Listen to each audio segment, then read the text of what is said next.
Up until now, the solar panels on your roof could only ever do one job. But that's starting to change, because now a single system has arrived that can heat your water, warm your home, cool it in summer, and generate power all at the same time. It does this by fusing two old technologies into one piece of hardware, and one of the companies at the forefront of this emerging tech is a Dutch firm called Triple Solar.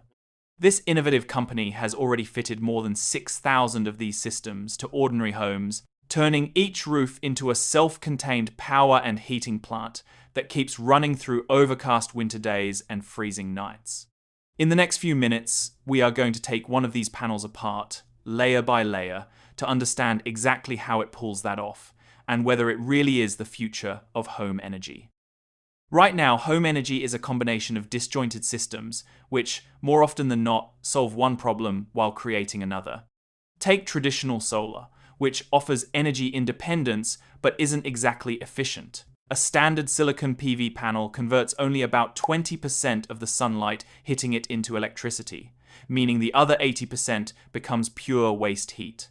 That wasted heat builds up, raises the temperature of the cells, increases their electrical resistance, and decreases the efficiency of the panel. In fact, for every single degree, a standard solar cell heats up past 25 degrees Celsius, or 77 degrees Fahrenheit. It typically loses 0.2% to 0.5% of its overall conversion efficiency. On a hot summer day, rooftop panels can easily exceed 65 degrees Celsius, or 149 degrees Fahrenheit, degrading their power output sharply just when the grid is struggling the most. For heating, most homes moving away from natural gas usually land on an air source heat pump, which means a large fan unit bolted to an outside wall that runs at 40 to 65 decibels and tends to wear out within 10 to 15 years. A ground source heat pump is the better performer, but reaching that performance means drilling boreholes up to 492 feet deep, which can be extremely costly, geologically risky, and outright banned in plenty of dense cities. And sitting on top of all that is hot water, usually handled by yet another appliance with its own tank, its own losses, and its own service schedule. What you're left with is a mismatch of systems that are all imperfect in their own ways. But a new technology looks to bridge the gaps between these systems, and it's called Photovoltaic-Thermal Solar, or PVT. These systems combine traditional solar panels and solar thermal collectors into a single unit, generating both electricity and renewable heat simultaneously. Triple Solar was founded in Amsterdam back in 2009, and in 2016 it filed a patent for a photovoltaic thermal module with an air heat exchanger. On the front, it looks like a regular PV panel, with monocrystalline silicon cells that make electricity, but flip it over and on the back is an uninsulated aluminum heat exchanger. And this is unusual, as most solar thermal panels do the exact opposite. Their coils are wrapped in insulating glass fiber to trap heat.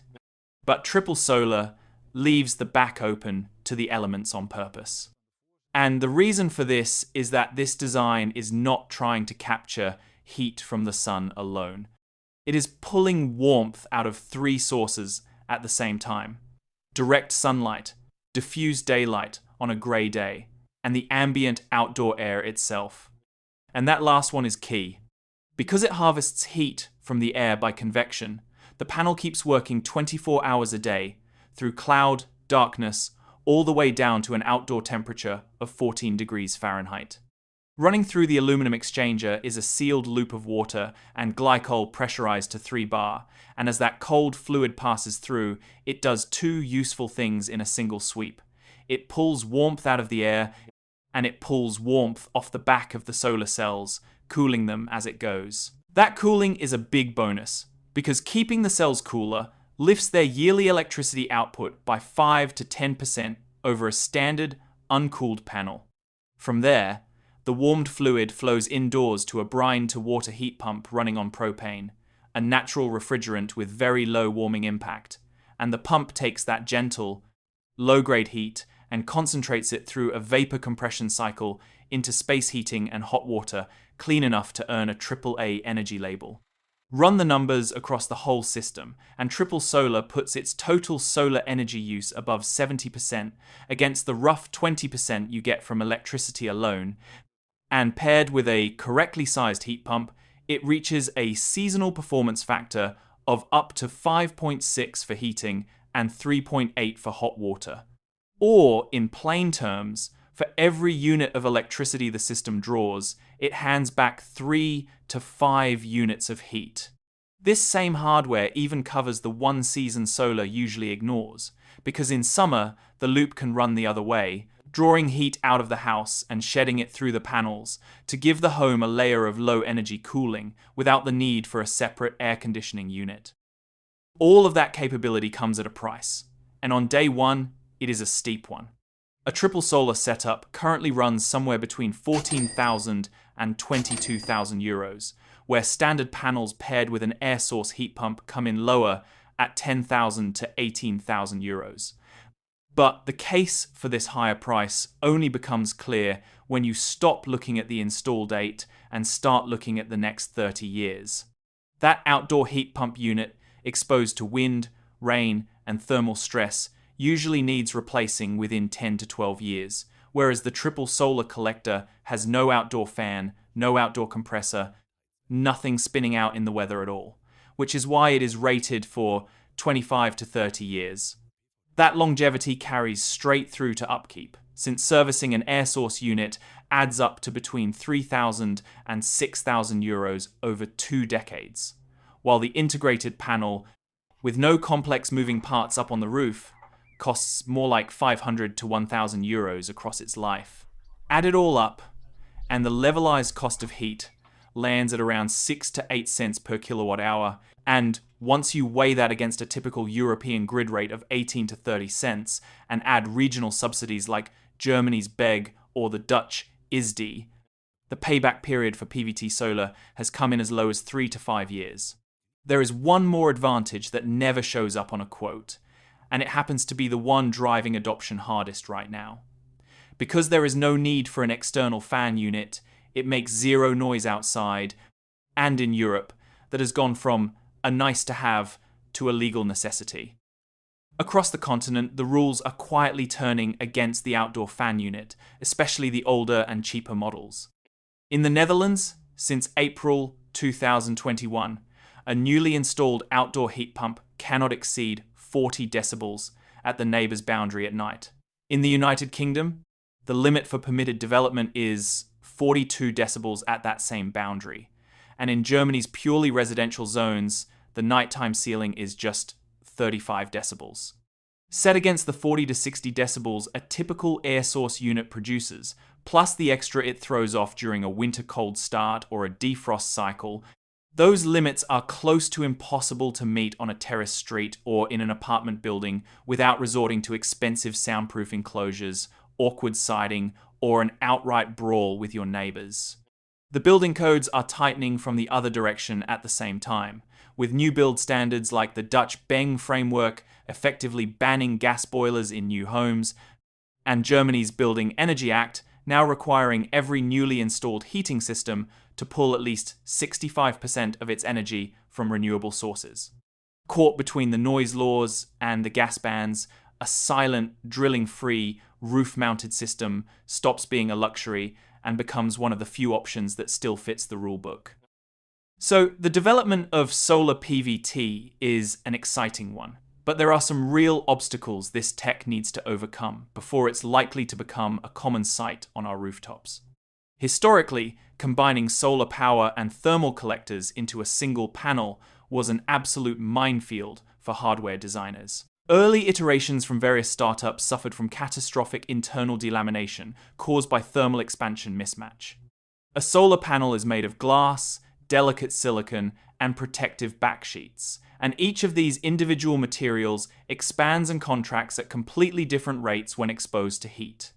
When older systems experienced a power outage or a pump failure, the fluid inside would stop moving, causing the panel to stagnate. Internal temperatures would quickly skyrocket to between 120 and 180 degrees Celsius, that is, 248 degrees Fahrenheit to 356 degrees Fahrenheit, This intense heat caused internal metal tubes to expand violently, literally tearing the delicate silicon cells apart from the inside, melting the protective layers, and destroying the hardware. Triple Solar completely bypassed this engineering flaw by keeping their design entirely unglazed. Because the panel is exposed directly to the open air, it cannot trap heat like a traditional glass greenhouse, preventing the system from ever hitting those destructive stagnation temperatures. Even in a total summer power failure, the hardware simply radiates its excess heat safely away into the sky. But overheating isn't the only challenge the team had to overcome. One of the main issues with solar PVT is that uninsulated solar thermal panels are highly susceptible to severe frost and ice accumulation in temperatures below 39 degrees Fahrenheit. Because the heat pump actively extracts thermal energy from the delivery fluid circulating around the rear of the aluminum absorber, the surface temperature of the panel often drops below the dew point of the surrounding air. This causes ambient moisture to freeze directly onto the glass face of the PV module. The ice accumulation blocks the incoming sunlight, so electricity output falls, and the heat pump then leans on its electric backup electrical elements to provide the heat, dragging efficiency down. For this to be solved at scale, the built-in ice-phobic glass coatings that stop frost from sticking, plus smart defrost cycles that briefly runs the heating loop in reverse to clear the surface without burning through electricity. But one of the biggest challenges faced by the team wasn't thermodynamic, it was structural, the loading limitations of the roof itself. A PVT panel weighs considerably more than a standard module because it carries that aluminum absorber plate, the fluid channels, and the water glycol mixture inside them. Once winter snow and ice pile on top, the combined dead load can push an older roof past what it was built to hold, forcing expensive structural reinforcement before a single panel goes up. There is also the challenge of filling the skills gap where markets lack qualified labor. Installing a hybrid system requires a contractor who is fully dual-ticketed, meaning they must possess complete mastery over high-voltage direct current electrical codes, as well as complex, pressurized hydronic plumbing. Because the modern building trades are highly siloed, a homeowner is often forced to hire two entirely separate contracting companies just to complete a single installation, heavily inflating soft costs and logistical headaches, meaning installation costs aren't cheap. Nevertheless, the future for PVT solar looks bright. In January 2023, Triple Solar closed a $10.8 million Series B round. That capital is going into automated production lines in the Netherlands and Denmark, and into building out distribution to installers in Germany and the United Kingdom. But if you are watching this from the United States, then you might have to wait a little longer before Triple Solar or any alternatives become available to you. PVT heat pumps, as a category, are only beginning to surface stateside through a small handful of other manufacturers, so it'll take time before any level of adoption in the country is achieved. But on the upside, by the time it rolls out on the other side of the Atlantic, the technology will likely have come a long way from the systems in use in Europe right now. Working with a partner called the Zing Group, Triple Solar built a new control platform, the Pica controller, designed to run the system intelligently, adjust to real-time solar output and grid prices, and meet European standards for both cybersecurity and appliance safety. A smarter controller is exactly what those icing and pressure problems need, because it can manage defrost cycles and catch faults before they become failures. Step back from the details, and what Triple Solar represents is a change in what we expect a roof to be, moving it away from a surface that does one narrow job and toward one that takes a holistic approach to the sun's energy, covering a home's electricity, heating, hot water, and cooling from a single integrated system. The upfront cost is still high, and the cold weather engineering still needs work. But the falling long-term costs, the tightening regulations, and the institutional money lining up behind it all point in the same direction. I hope you enjoyed this video, and if you want to stay ahead of where home energy is going, subscribe and stick around, because we will be covering all the most exciting developments in home technology right now.